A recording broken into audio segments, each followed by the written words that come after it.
Hey, I'm Marc Stevens, author of Government Indicted and Adventures in Legal Land, the radio show, The No State Project, live most Saturdays from 4 to 7 Eastern Standard Time on the Liberty Radio Network. That's LRN.FM. And just like everything else we present here at The No State Project, whether it's video or on the show or at marcstevens.net, if you disagree, if you feel you have evidence, especially on this one, please call the radio show. Contact me at marcstevens@mail.com. We can even get you set up as a guest unless you want to just ambush me on a live broadcast, which is cool. I'm also willing to go on another radio show that you can get set up, and we can do a live broadcast that way also. But the topic of this video has to do with the... came out this week. It seems to be going viral. It's got well over 1 million hits so far, the original video. It's about a 19-year-old girl can't prove her American citizenship. So what I want to discuss here is nobody can. It's a myth. It doesn't exist. It's public relations. It's propaganda. It's just a way to get you to obey people, to pay a group of strangers to give them money. So she laments in the video that she doesn't have a birth certificate or a Social Security number. Well, the fact is, it's a myth, and demonstrably so. I mean, there's plenty of evidence to prove that that nobody has any citizenship. There are no citizens, there are no nations, there are no cities and states, that it's all fictional. That even if you do have a birth certificate, it is impossible to prove that you are a citizen. It's not even in the realm of possibility. Okay, this is not a religious kind of thing where people believe something without evidence. This is where people believe that they are citizens despite overwhelming evidence to the contrary, that there's no such thing as a citizen. But they lead you to believe that so that you will comply. And we're going to go through, and this is one of those times where you can prove a negative. You can prove with overwhelming evidence, irrefutable evidence, that there is no such thing as a citizen, no such thing as states. I wrote about this back in 2003 in Adventures in Legal Land, and we've offered a $5,000 challenge for at least the last 5 years to anybody who can produce evidence of a citizen in a state. Nobody's able to do that. And I'll point out that legal citations and quoting from Black's Law Dictionary does not qualify as evidence. That's like saying the evidence that the Constitution and Code apply to me is Section 1 of the Internal Revenue Code. Of course, that's our logical fallacy that the Code applies because the Code said so. So let's get to this now. Let's get to this nonsense that is somebody with a birth certificate can be proven to be a citizen. Just absolute falsehood. All right. First, we have to discuss exactly what a citizen is. We have to define our terms so that we know what we're talking about. So what we're going to do is I'm going to use my old standby, Loria versus United States. It's the U.S. Supreme Court talking about what a citizen is. It's not the only one. It's the easiest one for me to remember. So you go to 231 U.S. Reports, page 9, and on page 22, you can see what the definition, what a citizen is supposed to be, and that is a member of the body politic owing a duty of allegiance in return for a duty of protection. These are reciprocal obligations, one a consideration for the other. So you need both. You need both. You got to have the duty of protection, and you've got to have the duty of allegiance. So we also know that a state is basically a body politic. It's not a geographical location because Arizona didn't exist, and the state of Arizona didn't exist in 1909. That it's a body politic organized under a government occupying a certain territory. So like I wrote in Adventures in Legal Land, an example of this is the Palestinians. You got the people, you got the territory, you don't have a state. So never confuse people in a territory with a state. They're not the same thing. There's got to be a body politic organized under a government occupying that territory. So let's look at how we go about proving that there is a citizen, whether you have a birth certificate or not. To have a citizen, like we just laid out, the Supreme Court has laid out the definition many, many times. You have to be a member of the body politic owing a duty of allegiance in return for duty of protection. And it's that duty of protection where it all collapses. So we're going to go two ways to show that this is, we're going to demonstrate it two ways, completely false, that anybody is a citizen, whether they have a birth certificate or not. if you look at cases like this, thousands of them, and it's not just the U.S., it's also Canada, Australia, and England.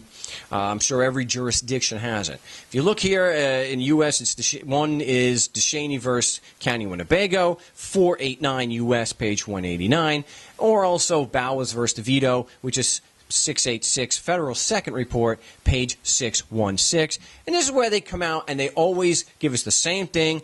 There is no duty to protect anybody unless there's a special relationship there, like where they take you into prison, which is no different than any other tort kind of obligation, than any one of us would have. If somebody's here in the fortified compound and they get hurt, I'm liable for their protection. So there's no duty to protect anybody, even for madmen. I think that's what they said in Bowers versus DeVito. The government is under no duty to protect you, me, or anyone else. Now, I know there'll be some that claim, and I try to contact the guys at policeone.com, and they refuse to discuss the matter with me, which you'll understand. The idea, you had the platitude, well, we don't protect one, we protect them all. And that's the same as your insurance company saying to you after you pay the money for a couple of years and you cause an accident and they say, well, you're not covered. Well, but I got a contract. I've been paying you. Well, we don't actually cover you individually. We don't cover anybody individually. We cover the whole group. So anybody with half a brain in their head can realize that's a scam. If each individual doesn't, if you're not protecting each individual, you're not protecting. Okay, so they'll turn around and they'll say the obvious. Well, we can't protect everybody. Bingo. So why are you collecting money? Because it's not about protection. So that's one way. We show the legal way that there's no duty of protection, and that collapses the whole thing. If there's no duty of if there's no duty of protection, which they admit, then there's no duty of allegiance. So the two reciprocal obligations making one a citizen are gone. So no duty to protect, no duty of allegiance. You're not a citizen. There is no body politic because, hey, there are no citizens. If there are no citizens and no body politic, there is no state. And that means that it's not a government. It's just literally men and women forcing you to pay them. That's all they are. Or like Lysander Spooner wrote, just a gang of killers, thieves, and liars. Now, the other way we go about doing that because that's what the killers, thieves, and liars kind of goes into. We look at just the facts, not what the courts have said. Although here, I think they're telling the truth. There is no duty to protect. But if we look at just the facts, we look at how did the government come about? Were you ever asked, ever given a freely given choice whether it's going to be government? No, of course not.